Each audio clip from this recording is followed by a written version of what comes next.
সালামু আলাইকুম ওয়া রাহমাতুল্লাহি ওয়া বারাকাতুহু। শুভেচ্ছা সবাইকে। তো আজকে আমি যে কথা বলার জন্য আসছি এটা হচ্ছে ইসলাম নিয়ে। ধর্ম আমাদেরকে কি শিক্ষা দেয়? ধর্ম রাসূলের জীবন এবং কোরআন ব্যবস্থা। ধর্ম পরিপূর্ণ হয়ে গেছে। রাসূল বিদায় হয়ে যে বললো যে আজকে তোমাদের জন্য দিন পরিপূর্ণ করা হলো। তো এর মধ্যে থেকে আমি যদি কিছু বের করে দিই সেটা হবে আমার জন্য শিরক। আর আমি ওটার মধ্যে যদি কিছু ঢুকাই দিই ওটা হবে বিদআত। তো কিছু ঢুকানোর ব্যবস্থা নেই, মানে কোনো রাস্তা নেই, কিছু বের করে দেওয়ার কোনো পথ নেই।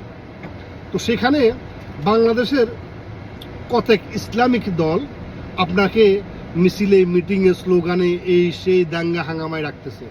আপনি রাসূলের জীবন পর্যালোচনা করলে, পর্যবেক্ষণ করলে আপনি দেখবেন রাসূলের জীবনে কোনো মিছিল করছে, রাসূল কোনো মিটিং করছে, রাসূল মানুষের ঘরে ঘরে, মানুষের দরজায় গিয়ে মানুষকে ডেকে এনে মানুষের কাছে গিয়ে ধর্ম প্রচার করছে, দিন প্রচার করছে, ভালো মন্দ পার্থক্য বুঝিয়ে দিচ্ছে। কিন্তু এখন একজন আপনাকে ডাকতেছে, আসো আমি তোমাকে ইসলামের পথে রাখতেছি, জান্নাতের পথে রাখতেছি।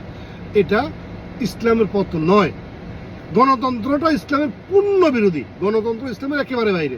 রাসূলের জীবনে আমাদের রাসূল সাল্লাল্লাহু আলাইহি সাল্লাম, তারপরে সাহাবাই, তারপরে তাবিন, তাবিন, খোলাফায়ে রাশিদিন, ওরা কোন মার্কায় দাঁড়াইছে? ওরা কোনো মার্কায় দাঁড়াইছে? খাজুর গাছ মার্কা, তলোয়ার মার্কা, কালেমা মার্কা কোনো মার্কায় দাঁড়াইছে? ওরা কোনো মার্কায় দাঁড়ায়নি। এখন আপনি যদি ওটার মধ্যে একটা মার্কা ঢুকান আপনি ক্ষমতায় যাওয়ার জন্য, এটা বিদআত, এটা ইসলাম বিরোধী কর্মকাণ্ড। আপনি কি করতেছেন? আপনি দাড়ি আপনার মন মতো রাখতেছেন, খোসা খোসা করে, স্টাইল করে, পোশাক আপনার মন মতো পড়তেছেন। আপনার ইচ্ছে করতেছে আপনি টুপি পড়তেছেন, আপনার ইচ্ছে করতেছেন টুপি পড়তেছেন না। একটা দলের কিছু লোককে আপনি দেখবেন 80% মানুষ টুপি পরে না, নিজের মন মতো হেয়ার স্টাইল করে, দাড়ি স্টাইল করে টোরে সে আপনাকে ইসলামের দাওয়াত দিচ্ছে। তো কেউ যদি আপনাকে বলে যে এই মার্কায় ভোট দেন আপনি জান্নাতে যাবেন, দয়া করে শুনবেন না, নিজে বিচার বিশ্লেষণ করবেন যে এটা কি আসলে ধর্মভিত্তিক দল, মানে ধর্মের দল, ধর্ম কি বলে আর এরা কি বলতেছে। রাসূল কোনো মার্কায় দাঁড়ায়নি, আমি কেন মার্কায় ভোট দিতে যাব? রাসূল কোনো গণতান্ত্রিক রাষ্ট্রের প্রধান হয়নি, আমি কেন গণতান্ত্রিক কায়দায় ভোটাভুটি করতে যাব? তো সেক্ষেত্রে আপনাকে খেলাফতের জন্য আন্দোলন করতে হবে। আপনি যদি জান্নাত চান, আপনি যদি ইহকাল পরকালে মুক্তি চান, আপনাকে জান্নাতের জন্য যদি আপনার মনোকামনা থাকে, খেলাফতের জন্য আপনাকে আন্দোলন করতে হবে।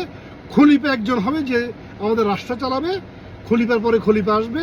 গণতন্ত্র ইহুদি নাসারাদের কাজ, আব্রাহাম লিঙ্কনের। আপনি যদি গণতন্ত্র সাপোর্ট করে, গণতান্ত্রিক কোনো দলকে সাপোর্ট করেন, আপনি নিশ্চিত জাহান্নামী।